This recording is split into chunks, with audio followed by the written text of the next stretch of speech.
चलिए भाई, तो ये वाला प्रश्न देखते हैं। ये प्रश्न क्या कह रहा है भाई?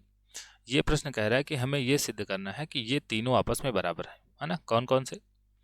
ये cos 90 बराबर है 1 - 1 - 2 sin² 45, और ये बराबर है 2 cos² 45 - 1 के। ठीक भाई, ये तीनों आपस में बराबर है। ठीक, तो अगर हमें इन्हें बराबर सिद्ध करना है तो सबसे पहले cos 90 का मान देख लेते हैं, है ना? cos 90 का मान क्या होता है भाई? cos 90 का मान होता है 0, है ना? cos 90 का मान क्या होता है? 0। तो अब अगर सब 0 आ गए तो इसका मतलब ये तीनों बराबर होंगे। ठीक, तो ये पहली बात तो सिद्ध हो गई। cos 90 का मान क्या हो गया? cos 90 का मान हो गया 0। ठीक भाई, अब दूसरी बात देखते हैं।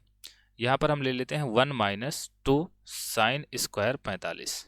ठीक भाई, अब देखो, ये 2 × sin² 45 है। sin 45 का मान क्या होता है? 1/√2, है ना?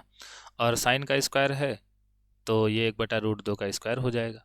ठीक, अब देखो, ये 1 माइनस ये 2 गुणे 1 का स्क्वायर होगा 1, √2 का स्क्वायर होगा 2, तो 2 से 2 कट जाएगा और ये क्या आ जाएगा? ये आ जाएगा 1 - 1, और ये भी क्या आ गया? 0 आ गया। इसका मतलब पहला और दूसरा तो आपस में बराबर है। ठीक भाई, अब तीसरा भी देख लेते हैं, है ना? तीसरा क्या है? तीसरा है 2 cos² 45 और -1। ठीक भाई, तो देखिए, ये 2 है और cos² 45, cos 45 का मान होता है 1/√2, और इसका स्क्वायर था तो स्क्वायर कर दिया, -1।